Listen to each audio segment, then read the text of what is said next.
Morning, everybody, and welcome to this evening's Procedural Pointers video. In this video, and I'm going to do this every Monday, but in this particular video, we're going to be looking at something in terms of procedure that comes up quite a lot, and my aim is to give you something to help you out, really. So in tonight's live, what we're talking about are those times when you need to access certain bits of information that are held by another organisation or another person other than you. And this is something I come across time and time again when professionals are working together and they need some information from another agency. Now, that information could be absolutely anything. It might be that information needs to come from another organisation or another individual to help somebody when they're working with a family or a young person. So the difficulties arise, I think, because people get frustrated that what should be a really straightforward process often ends up feeling really, really cumbersome and really, really difficult to navigate. So in tonight's procedural pointers, we're going to look at how we can get over some of those hurdles and how we can help not only ourselves, but also the people we're requesting the information from to give us the information in a timely manner so that we can do the job we need to do. If you've got any questions, please put them in the chat box on the comments below. I will do my best to answer them as we move through. If you like the video, please give it a like or a thumbs up or a little bit of love so that we can see what's going on. If you're here, please come say hi. Again, leave a comment below for me. If I'm looking down, it's because I'm checking my phone, because technically I can't, or technologically I'm not clever enough to look at the comments that come through on the screen in front of me, as well as talk to you. Also, I should also point out that if you can hear some growly grumblies or you can hear some rattling going on, it's my 8-month-old puppy that's decided to come and join us this evening. Okay, the first thing you need to think about when you're after information is, where is this request coming from? So we're thinking about the forum that we're in. Are you at a point in the child protection process where this is an initial investigation? So it might be a local authority asking for information for a pre-birth assessment, for a Section 47, or some other sort of assessment. Are you at a multi-agency stage? So is this a strategy meeting? Is this a child protection conference that you're being asked to share information for? Is it some other form? Is it maybe a core group or something like that that you're being asked to share information for as well? Beyond that, is this a court order that you're being asked to comply with? So has the court given permission for you as an expert to provide a report to the court to help it make a final decision in respect of a child or children? Or are we talking right at the end of the process, a request from a serious case review panel? So think about where the information is being requested from, because that's going to help you understand what you need to do, how you need to comply with it, and also how you go about asking for this information. So understanding the rules that you're working with is really important, because that will help you understand how you take the next step. And remember that child protection still trumps data protection. Nothing in the Data Protection Act 2018 or the General Data Protection Regulations prevents you from sharing information where it's for child protection purposes. And for some of the forums that you're working in, there will be a legal obligation on you to share the information, particularly if there's a serious case review. You may have a legal obligation to share that information with the panel. Okay, let's look at if it is a local authority investigation. If they're asking for information from you, or you're a local authority asking for information from another organisation, how are you doing that? Are you picking up the phone and asking the question? Are you sending an email? Are you how are you doing it? You need to think about, is there a local practice or local protocol that I need to comply with here? Is there legislation that I need to comply with? Is there a court order that I need to comply with here?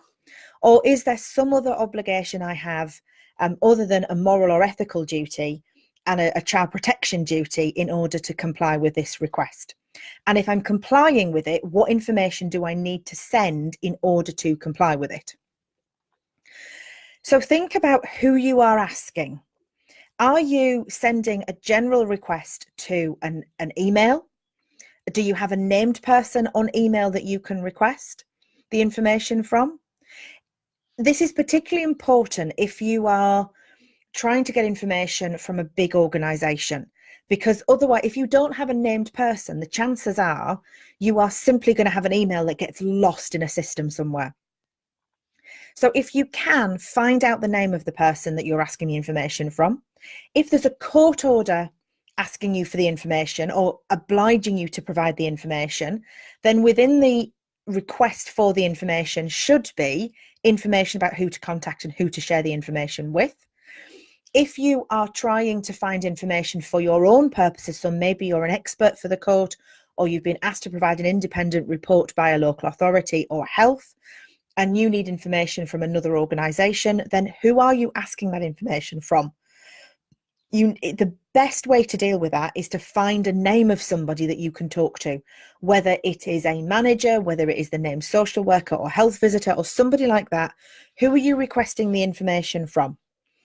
And then use their name and follow up any emails with a phone call to make sure that they've got it.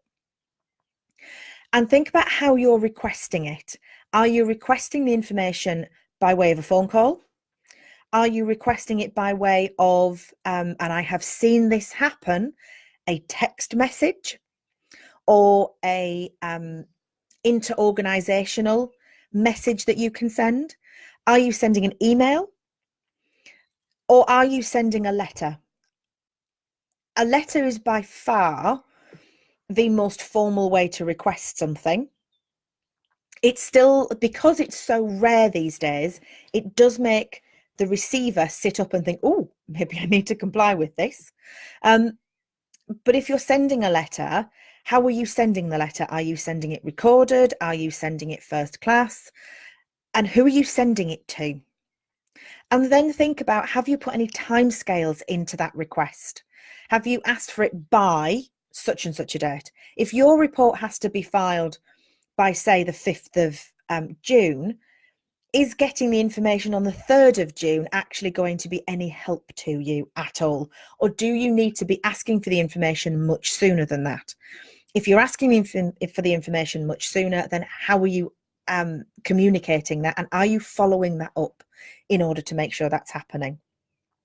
If you've done everything that's been asked of you, if you have found the named person, you've contacted them, you've emailed them, you've rung them, you've spoken to them, and you're still not getting any joy at getting the information out of the necessary organisations, then you may need to think about escalating the request. Now, again, this depends, how you escalate it depends on which forum the information is being requested from. So if it's a local authority investigation, then they're likely to escalate that up to your manager and to ask for the information to come through and probably make a bit of noise about the fact that the information hasn't already been shared. So there is a real chance that they will start to get a bit antsy about it. If it's coming from a multi-agency meeting, then you may find that you have the independent reviewing officer asking for the information. And now that can happen whether you are a social worker, whether you are an independent expert, whether you're a health visitor. You might find that you have the IRO involved with you also. Ooh, there we go. So think about what is which forum you're in. If it's a court order that you're trying to comply with and you're not getting the information from the local authority or from any organisation that you're working with, what you'll need to do is go back to the people who've instructed you There will be an instructing solicitor, usually, or it will be the court direct that are contacting you and wanting you to provide the information. If you're not getting what you need to be telling the instructing solicitor, and you need to be telling the court in their absence, because it's really imperative that you make sure you have the information you need in order to comply and to provide the report you want. There is nothing worse as a professional who relies on these reports from seeing a report come in and have it say, I'm missing this information, I didn't get a chance to ask for it, or I sent an email but nobody got back to me and it wasn't escalated. It is beyond infuriating, because what happens is that report isn't complete. And it means then that the court is going to have to delay matters in order to make sure that that information is provided for you as the expert to look at it again and to make a final judgment. And if you're not telling people that it's missing, it really does cause problems. And when we're dealing with procedures that have to take place within 26 weeks, that's a massive, massive issue, because we understand as professionals that expert reports take time, that reports coming through have to be Q&A, they have to be typed, you have to find the time to see the family. And we understand that you are in demand and your expertise demands that you have this time to do it. However, it's really, really important that if information is missing, you absolutely tell the person who's instructed you that the information is missing. If you are being requested for information, or you're seeking information for a serious case review, then working together to safeguard children sets out a whole host of new obligations on different organisations. So you may previously not have been required to provide information to a serious case review or to safeguarding partners for the partnerships for the purpose, or local safeguarding children's boards for the purposes of these investigations. But look under Working Together to Safeguard Children 2018, because there are a number of organisations that now have to comply with that request. And that includes church-based groups, faith-based groups, youth groups, volunteer organisations as well. So make sure that you understand, if that request comes through, you know what you need to be sending. To sum up then, in terms of getting the information that you need to think first of all about the forum that's being that the request is being made in. Then you need to think about what the obligations are on you, whether that's by way of a legal obligation, court order, or local practice or guidance. Then think about who you are asking, think about how you've requested it, and how you are following that up. And finally, if you're not getting the information you need, how are you going to escalate that request so that you can comply with your obligations to the child protection process to make sure that your report, your information, your documentation can be provided within the timescales set for you, and also within a timely manner to help that entire process flow smoothly. If you've got any questions, leave them in the comments below. If you've got any observations, anything that you've had happen to you that you feel willing to share, again, leave them in the comments below. If you've liked the video, then please give it a like, or better still, give it a bit of love. And if you've got any questions or any ideas or any procedural issues that you've struggled with previously and think, if this comes up again, how do I manage it? Then again, leave a comment for me. Just use the hashtag procedural pointers, and I will then look at them, and we may be able to look at them over the next few weeks as we move through the month of May. So thank you very much for watching. Don't forget, questions down below in the comments. Give this video a like or a bit of love, and I will see you tomorrow evening.